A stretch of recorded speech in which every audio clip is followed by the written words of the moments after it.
Hello friends, welcome back to my YouTube channel. इस part की starting में हमें दिखाया जाता है जीवन के पास एक ड्रेस पहुंची होती है जो कि स्विम सूट होती है और इसको देखकर जीवन बहुत ज़्यादा कंफ्यूज होती है। थोड़ी देर बाद हमें दिखाते हैं कांग चेरी जीवन के रूम में पहुंची होती है। कांग चेरी का इंटेंशन बिल्कुल क्लियर होता है। कांग चेरी को जीवन से कोई भी मतलब नहीं होता है, उसको तो अपने शो की टीआरपी बढ़ानी होती है, इसलिए वो जीवन के कान भरना शुरू हो जाती है। कांग चेरी जीवन को भड़काते हुए बोलती है, अगर तुम ये ड्रेस पहन के आओगी तो इससे तुम्हारी पॉपुलैरिटी और बढ़ जाएगी और मैं चाहती हूँ तुम ये ड्रेस बाहर पहन के जरूर से आओ ताकि तुम्हारी पॉपुलैरिटी और बढ़ जाए। जैसे कि हमने पिछले पार्ट में देखा था, जीवन ये ड्रेस बाहर पहन के जरूर से आती है और जैसे ही वो ड्रेस बाहर पहन के आती है वैसे ही वो जानबूझ के पूल में गिर जाती है और उसको बचाने के लिए पाक जी-हुन सामने आता है।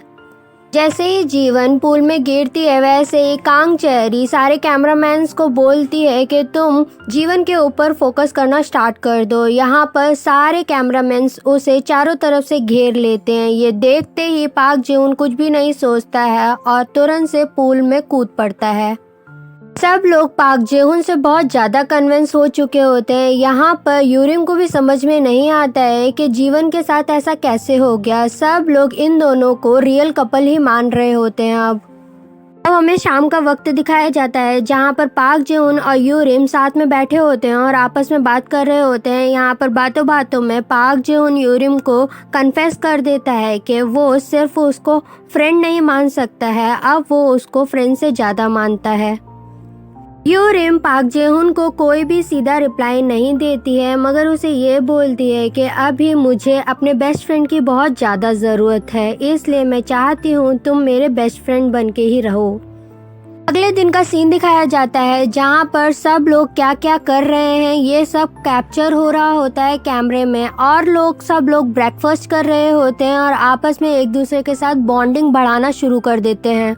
में इस शो के थ्रू बताया जाता है कि क्यों कुछ लोग शो को साइन करते हैं सो डैट उनको पॉपुलैरिटी मिल सके और वो लोग इस पॉपुलैरिटी का फ़ायदा उठा सकें अपने बिजनेस को आगे बढ़ाने के लिए। यहाँ पर भी ऐसा ही कुछ होता है। अगले पल हमें दिखाते हैं यूरिम के पास एक कॉल आता है जहाँ पर उसे पता चलता है कि उसके मॉम डैड उससे मिलने बाहर आए हुए हैं। जैसे ही यूरिम को ये सारी बातें पता चलती है, यूरिम भागते भागते अपने मॉम डैड से मिलने पहुँचती है। यहाँ पर यूरिम की मॉम यूरिम से सॉरी बोलती है।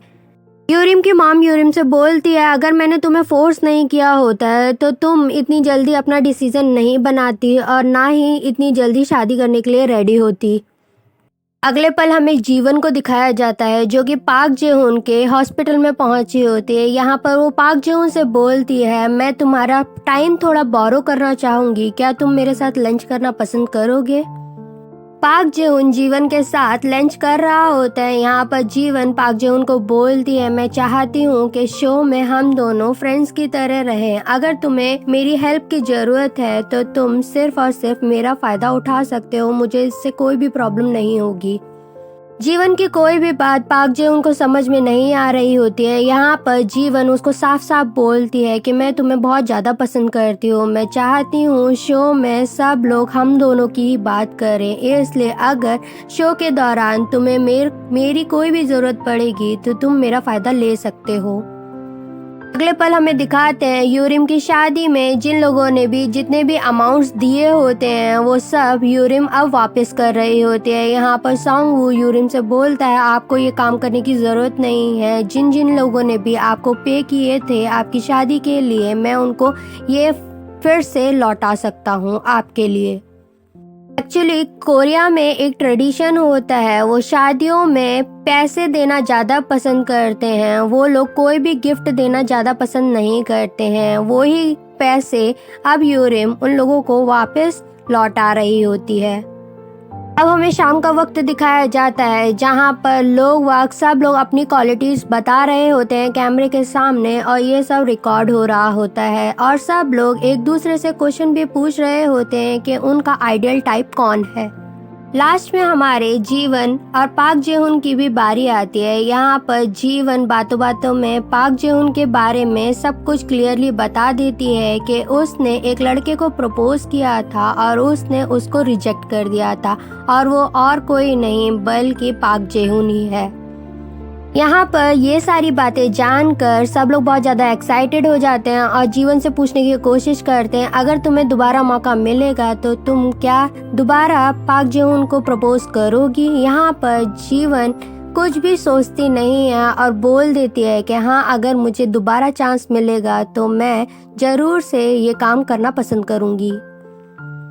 जीवन का इतना क्लियर कट आंसर सुनकर सब लोग बहुत ज़्यादा एक्साइटेड हो जाते हैं। उन लोगों को लगता है इन फ्यूचर इन दोनों का पेयर जरूर से बनेगा।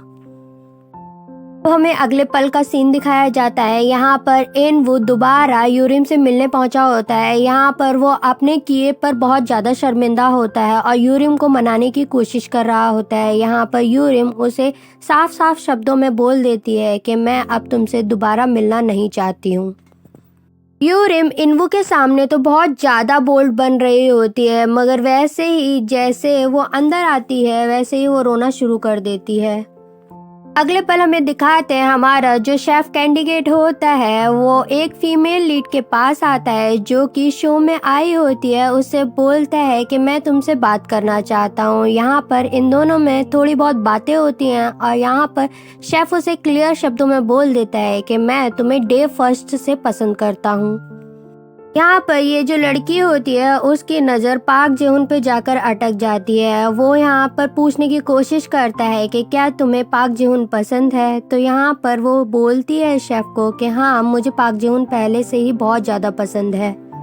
शेफ उसे बोलता है तुम्हें पता है पाक जेहुन की आजकल एक गर्लफ्रेंड है जो और कोई नहीं बल्कि हमारे इस शो की प्रोड्यूसर ही है, जो कि मेरी एक्स गर्लफ्रेंड भी रह चुकी है। ये सारी बातें रिकॉर्ड हो रही होती हैं। अगले पल हमें दिखाते हैं पाक जेहुन और यूरिम साथ में बैठे हुए होते हैं। यहाँ पर यूरिम इनवू के बारे में बात करना शुरू कर देती है और बोलती है मैं चाहती हूँ मेरा बेस्ट फ्रेंड हमेशा मेरे साइड में रहे। पाक जेहुन भी यहाँ पर यूरिम को पूरी तरीके से समझ रहा होता है और बोलता है मेरा साथ तुम्हारे साथ जरूर से रहेगा और आखिरी तक रहेगा। यहाँ पर यूरिम को बहुत अच्छा लगता है पाक जेहुन की ये सारी बातें सुनकर। अगले पल हमें दिखाते हैं कांग चेरी पाक जेहुन के पास आती है और बोलती है तुम्हारे बारे में गलत गलत इन्फॉर्मेशन फैल रही है, मुझे लगता है तुम्हें इसको क्लियर करने की ज़रूरत है। कांग चेरी पाक जेहुन को धमकी देते हुए बोलती है अगर तुम्हारे इस स्कैंडल के वजह से मेरे शो की रेटिंग्स जरा सी भी गिरी तो बिल्कुल अच्छा नहीं होगा। अगले दिन का सीन दिखाया जाता है। यहाँ पर लड़कियों को भरी हुई बाल्टियों के नीचे बिठाया जाता है और लड़कों को आपस में फाइट करवाया जाता है। जो कि इस फाइट को जीतेगा वो ही इस गेम का विनर होगा और उसको आज की डेट चुनने का मौका मिलेगा। लास्ट में पाक जेहुन इस गेम का विनर बनता है और उससे पूछा जाता है कि किसको आज आप अपनी डेट चुनना पसंद करोगे। तो यहाँ पर पाक जेहुन और किसी को नहीं बल्कि जीवन को ही अपनी डेट पसंद करता है।